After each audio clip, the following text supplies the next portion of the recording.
The Philippines is a country prone to natural disasters, and most of the times, one of the major problems of the after effects of such disasters is the lack of potable drinking water.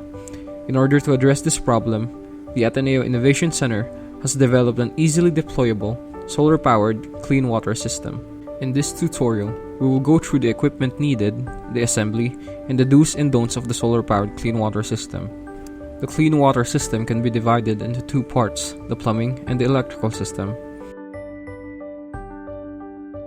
These are the equipment that we need for the plumbing.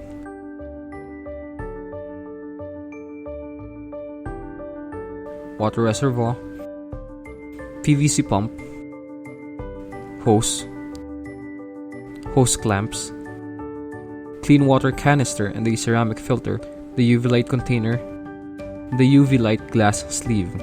The first step is to secure a hose onto the water reservoir's outlet using a hose clamp.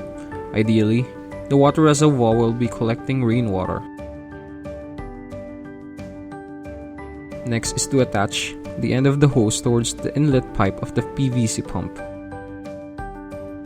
Secure tightly using a hose clamp.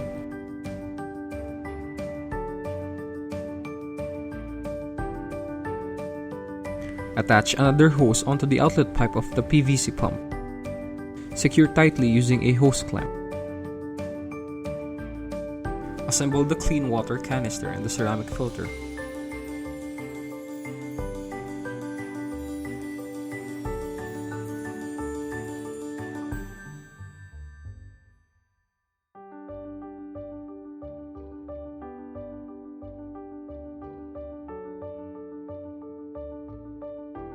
Make sure that the canister is tightly sealed using the canister wrench. Attach the outlet hose of the PVC pump towards the inlet of the clean water canister.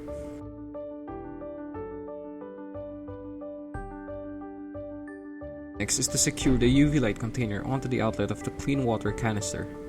Make sure it is tightly connected.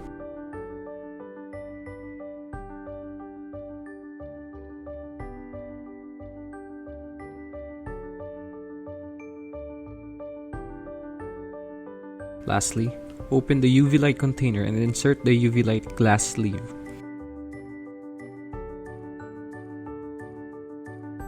Be careful when tightening the cap.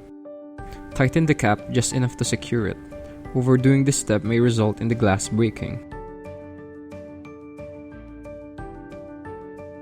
The next part of the clean water system is the electrical system. These are the equipment that we need for the electrical system. A solar panel, a solar charge controller, a 12-volt rechargeable battery, a DC to AC inverter, and lastly, a UV light assembly. Starting with the solar charge controller, it is important to take note of the polarity of each component that will be connected, namely the solar panel, the battery, and the inverter for the UV light. Each component has a corresponding positive and negative lead that should be connected accordingly to the solar charge controller for everything to work properly. First, connect the solar panel to the solar charge controller. Make sure not to mix up the polarity of the connections. Next is to attach the battery to the solar charge controller. Be very careful not to mix up the polarity of the battery. Also, make sure that the other wires that are attached to the solar charge controller are not shorted and are far away from each other. Otherwise, this can cause the battery to overheat and break. Once the light on the solar charge controller turns on, we'll know that the connections are correct.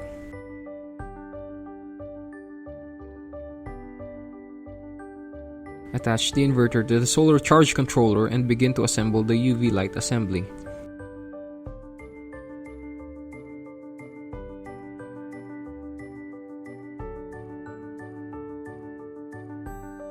Make sure that the assembly is unplugged. Exposure to direct UV light can cause skin cancer. Be cautious when connecting the UV light. It is very fragile and can break easily. Now that the electrical system is complete, we can now insert the UV light into the UV light container.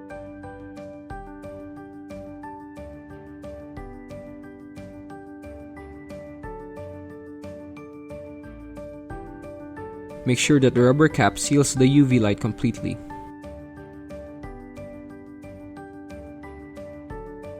Lastly, plug the UV light into the inverter. We can see the clean water system working as demonstrated by the interns of AIC.